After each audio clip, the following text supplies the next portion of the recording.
Hi friends, இப்போ நம்ம இந்த வீடியோவில் என்ன பார்க்க போகிறோம்னு கேட்டிங்கன்னா, காலிஃப்ளவரை வச்சு நம்ம சாம்பார் எப்படி வைக்கிறதுன்னு தான் பார்க்க போகிறோம்.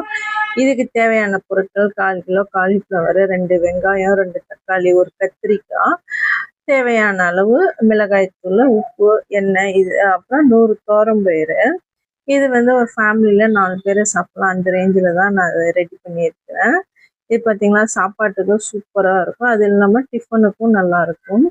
இப்போ துவரம்பயிரை நம்ம பாத்திரத்துல போட்டாச்சு. ஏன்னா குக்கரில் போட்டால் நிறைய சைடு எஃபெக்ட்ன்றதுனால பாத்திரத்துல போட்டாச்சு. எண்ணெயும் சில மஞ்சத்தூளும் போட்டு நம்ம வேக வைக்கிறோம். எண்ணெய் ஊற்றும் போது பார்த்தீங்கன்னா துவரம்பருப்பு சீக்கிரம் வெந்துடும். இது ஒரு டிப்ஸு. அதனால் எண்ணெய் ஊற்றி நான் வேக வச்சுட்டு, காலிஃப்ளவரில் சின்ன சின்ன புழுக்கள்லாம் இருக்கும். அதனால் மஞ்சத்தூளும் உப்பும் போட்டு நான் சுடு தண்ணியில் நல்லா வாஷ் பண்ணி எடுத்துக்கிறேன். அதை வாஷ் பண்ணிகிட்டே இருக்கும்போது நமக்கு பருப்பு நல்லா வெந்து வந்துடுச்சு. இந்த டைமில் பார்த்திங்கன்னா நம்ம பருப்பை நல்லா கடைஞ்சி எடுத்துக்கலாம். இதில் பார்த்திங்கன்னா எண்ணெய், கடுகு போட்டு நம்ம தாளிப்பு தான் எப்பயும் போல் தாளிச்சிட்டு, அதுக்கப்புறம் நம்ம அது கூட காலிஃப்ளவர் ஆட் பண்ணி செய்ய போகிறோம். இந்த காலிஃப்ளவர் பார்த்திங்கன்னா நமக்கு கால்சியம், பாஸ்பரஸ், வைட்டமின், இது நிறைய சத்துக்கள் இருக்குது. அது மட்டும் இல்லாமல் நமக்கு உடல் எடையை குறைக்குது. முக்கியமாக பார்த்தீங்கன்னா இந்த புற்றுநோய் அபாயத்தை நமக்கு தடுக்குது. உடலில் உள்ள நச்சுக்களை முக்கியமாக வெளியேற்றுது. இந்த வீடியோ பிடிச்சிருந்தா லைக் பண்ணுங்கள், ஷேர் பண்ணுங்கள், கமெண்ட் பண்ணுங்கள், சப்ஸ்கிரைப் பண்ணுங்கள். இது கூட நம்ம பெருங்காயம் ஆட் பண்ணுறோம்ல, அது எதுக்குன்னா முக்கியமாக இந்த பிடிப்பு தசையெல்லாம் இருக்கும், அங்கங்கே பிடிக்கிற மாதிரி இருக்கும் அப்படின்னு சொல்லுவாங்க. அதை இந்த பெருங்காயம் ஆட் பண்ணும்போது அதெல்லாம் கொஞ்சம் ரிலீஃப் ஆகும்.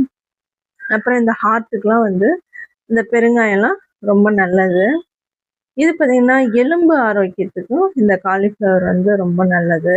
வாரத்துக்கு ஒரு முறை நம்ம இந்த காலிஃப்ளவர் வச்சு செய்யும்போது நமக்கு உடலில் சில மாற்றங்கள்லாம் நமக்கு ஏற்படுது. அது மட்டும் இல்லாமல் நம்ம இந்த காலிஃப்ளவர் பார்த்திங்கன்னா சூப் வச்சு சாப்பிட்லாம், பொரியல் வச்சு சாப்பிட்லாம், சாலட்டு, கிரேவின்னு பல வழிகளில் நம்ம இதை சாப்பிட்லாம். நல்லா எல்லாத்தையும் வதக்கினா தான் நம்ம குழம்பு எப்பவுமே நல்லா இருக்கும். வதங்கி வந்துடுச்சு. நம்ம 3 தேக்கரண்டி நம்ம குழம்பு மிளகாய்த்தூளும் உப்பு தேவையான அளவு சேர்த்து நம்ம அதில் பருப்பு கடைஞ்சி வச்சுருக்கோம்ல, அதை எடுத்து நம்ம ஆட் பண்ண போகிறோம்.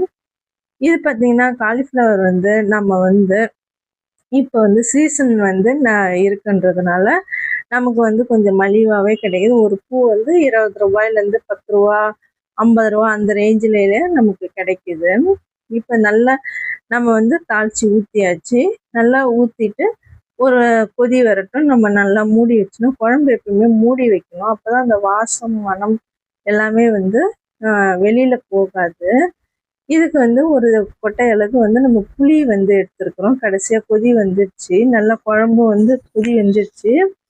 அந்த புளியை ஊற்ற போகிறோம். ஒரு சின்ன அளவு ஒரு ஸ்மால் சைஸ் தான் எடுத்துருக்குறேன். அது பார்த்திங்கன்னா நம்ம நல்லா கரைச்சி அதில் ஊற்றிடலாம். ஏன்னா புளி ஆட் பண்ணும்போது பார்த்திங்கன்னா அதனுடைய சுவையே தனி. புளி ஊற்றிட்டு ரொம்ப நாள் கொதி விடக்கூடாது. ஒரு 2 மினிட்ஸ்லேயே நம்ம இறக்கிடணும். இல்லைன்னா குழம்பு கருத்த வாசனை வந்துடும். குழம்பும் நல்லா கொதி வந்துச்சு. கரண்டிலையும் நல்லா ஒட்டிடுச்சு. இது பார்த்திங்கன்னா நம்ம சாதத்துக்கு சாப்பிட்லாம். நைட்டு டிஃபனுக்கு, தோசைக்கு, இது எல்லாத்துக்குமே சாப்பிட்லாம். அடுத்து கார்னிஷுக்கு கருவேப்பிலை, கொத்தமல்லி போட்டு இறக்கியாச்சு. Okay, bye friends.